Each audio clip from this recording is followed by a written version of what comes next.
আসসালামু আলাইকুম রহমতুল্লাহ। সুপ্রিয় দর্শকবৃন্দ, ঐতিহাসিক দোয়া কবুল হওয়ার একটি ঘটনা।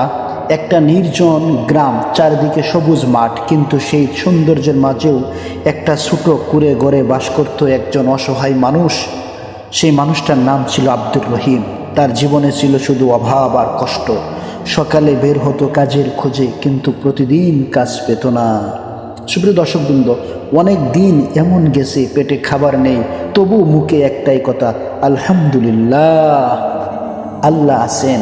গ্রামের মানুষ অনেকেই তাকে অবহেলা করত। কেউ বলতো এই লোকের ভাগ্যই খারাপ, কেউ বলতো এই দোয়া করে কি লাভ, কিছুই তো বদলায় না।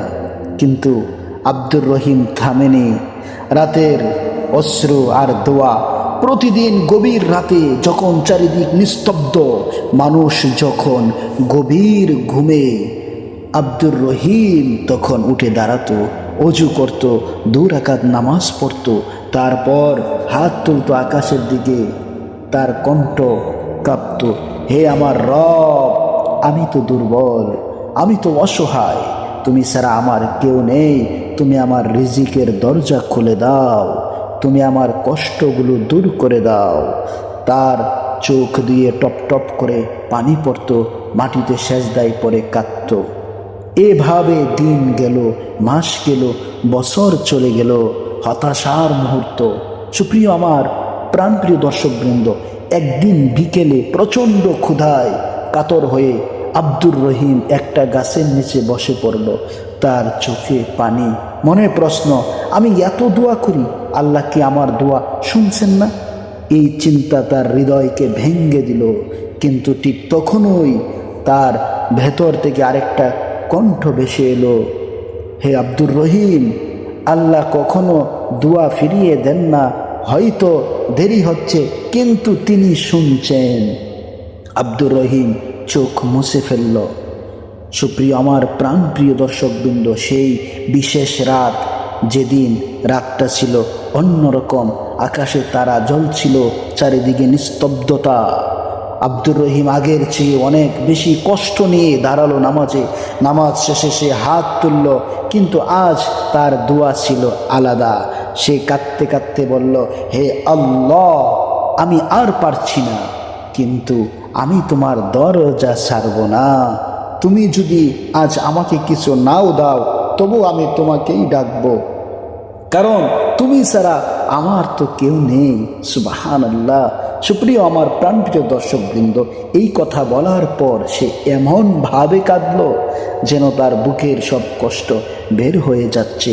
হঠাৎ তার হৃদয়ে এক অদ্ভুত শান্তি নেমে এলো, যেন কেউ তাকে বলছে, আমি তোমার দোয়া শুনেছি।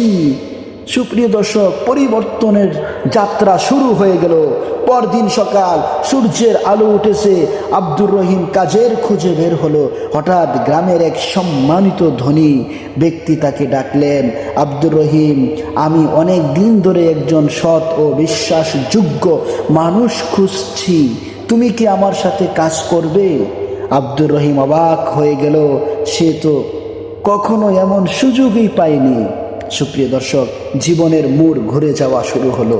ধীরে ধীরে আব্দুর রহিমের জীবন বদলাতে লাগলো, আর তার আয় বাড়লো। মানুষ তাকে সম্মান করতে শুরু করলো, তার ঘরেও সুখের আলো জ্বলে উঠল। কিন্তু সবচেয়ে বড় কথা, তার ঈমান আরো মজবুত হয়ে গেল। আব্দুর রহিম প্রায় বলতো, আমি শিখেছি, আমি দোয়া করেছি, দোয়া কখনো হারিয়ে যায় না। আল্লাহ হয়তো সাথে সাথে দেন না, কিন্তু যখন দেন তখন তা কল্পনার চেয়েও সুন্দর হয়। সুবহানাল্লাহ। সুপ্রিয় দর্শক, আব্দুর রহমানের মনের ভিতরে যে চিন্তা চেতনা ছিল যে মহান মালিক আমার দোয়া কখনোই ফিরিয়ে দিবেন না, হয়তো উনি দিতে দেরি করতেছে, যেই বিশ্বাস, ওয়াগাত বিশ্বাস ছিল, সেই বিশ্বাসের কারণেই আল্লাহ রব্বুল আলামিন আব্দুর রহিমকে তার জীবনের মোড়টা ঘুরিয়ে দিলেন, তার জীবনটা সুন্দর করে দিলেন, তার রিজিকের দরজা খুলে দিলেন। আজ তুমি যে দোয়া করছো, হয়তো সেটাই তোমার জীবনের মোড় ঘুরিয়ে দিবে। তাই কখনো দোয়া করা বন্ধ করো না, কারণ আল্লাহ সব শুনছেন। সুপ্রিয় আমার প্রাণ প্রিয় দর্শক বৃন্দ, দোয়া কবুল হওয়ার বিশেষ সময়, রাতের শেষ তৃতীয়াংশ, তাহাজ্জুদের সময়। এটা সবচেয়ে শক্তিশালী সময়। সবাই যখন ঘুমায় তখন আল্লাহ বান্দাকে ডেকে বলেন, কে আছে আমার কাছে চাইবে। এই সময়ের দোয়া খুব বেশি কবুল হয়। সুপ্রিয় দর্শক বৃন্দ, আজান ও একামতের মাঝখানে মসজিদে আজান হলে নামাজ শুরুর আগে এই সময়ে দোয়া করলে তা ফিরিয়ে দেওয়া হয় না, অর্থাৎ এই দোয়াও কবুল হয়। এবং সেজদার অবস্থায়, তুমি যখন সেজদায় থাকো তখন আল্লাহর সবচেয়ে কাছে থাকো, নিজের ভাষায় দোয়া করো। এটা খুবই শক্তিশালী মুহূর্ত। সুপ্রিয় দর্শক, বৃষ্টির সময় যখন বৃষ্টি পড়ে, এটা রহমতের সময়। এই সময়ে দোয়া করলে দোয়া কবুল হওয়ার সম্ভাবনা বেশি। সুপ্রিয় দর্শক, জুমার দিনের বিশেষ মুহূর্ত, শুক্রবারে একটি সময় আছে যেই সময়ে দোয়া করলে তা কবুল হয়। অনেক আলেম বলেন আসর থেকে মাগরিবের মাঝখানে এই সময়ে যদি কোনো ব্যক্তি দোয়া করে, সেই দোয়া বিফলে যায় না, সেই দোয়া আল্লাহ রব্বুল আলামিন কবুল করে নেয়। রোজাদারের দোয়া ইফতারের সময়, সারাদিন রোজা রাখার পর ইফতারের ঠিক আগে দোয়া করলে আল্লাহ তা কখনোই ফিরিয়ে দেন না। সুপ্রিয় দর্শক, সফরের সময়, সফরে ভ্রমণে যখন কোনো বান্দা থাকে, যখন তুমি সফরে থাকো তখন দোয়া খুব তাড়াতাড়ি কবুল হয়।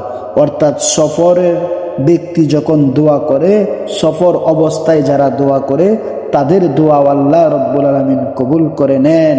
সুপ্রিয় দর্শক, অত্যাচারিত মানুষের দোয়া, অর্থাৎ মাজলুমের দোয়া আল্লাহ রব্বুল আলামিন কখনোই ফিরিয়ে দেন না। যার উপর জুলুম হয়েছে তার দুয়ার মাঝে কোনো পর্দা নেই, সরাসরি আল্লাহর কাছে পৌঁছে যায়। দোয়া কবুল না হওয়ারও তিনটা কারণ হতে পারে। আল্লাহ সাথে সাথে দিয়ে দেন, পরে দেওয়ার জন্য রেখে দেন, অথবা এর বদলে বড় বিপদ দূর করে দেন। তুমি যখন দোয়া করো আল্লাহ তখনই শুনছেন, হয়তো এখনো পাওনি, কিন্তু তোমার দোয়া হারিয়ে যায়নি, তুমি অবশ্যই কোনো না কোনো সময় পাবে। সেই বিশ্বাস তুমি রাখো, সেই বিশ্বাস নিয়ে ধ্যান মগ্ন হয়ে আল্লাহর কাছে তুমি প্রথমে ভালো করে অজু হয়ে পাক পবিত্র হয়ে প্রথমে 3 বার দুরূদ শরীফ পড়ে নাও, 3 বার ইস্তেগফার পড়ে নাও এবং মনটাকে আল্লাহর দিকে রুজু করে নাও এবং এক বাক্যে আল্লাহকে বলো, হে আল্লাহ, তুমি তো আমাদের মহান মালিক, তুমি ছাড়া আমাদের তো আর কোনো রব নেই। আমি ছাড়া তোমার অনেক বান্দা রয়েছে, কিন্তু তুমি ছাড়া আমার তো কোনো প্রভু নেই, আমার তো কোনো মুনিব নেই, আমার তো কোনো স্রষ্টা নেই, আমার তো কোনো সৃষ্টিকর্তা নেই। অর্থাৎ তুমি যদি আমাকে ফিরিয়ে দাও তাও আমি তোমাকে ডাকবো, আর তুমি যদি আমাকে দিয়ে দাও তাও আমি তোমাকে ডাকবো। তাই অবশ্যই আমাকে তুমি অসংখ্য নিয়ামত দিয়ে আমার জীবনটাকে ভরপুর করে দাও। এভাবে যদি আমরা দোয়া করি, সেই দোয়া অবশ্যই কবুল হবে এবং সেই দোয়া কখনোই বিফলে যাবে না। আল্লাহ রব্বুল আলামিন আমাদিগকে এভাবে দোয়া করার তৌফিক দান করুন। আমিন।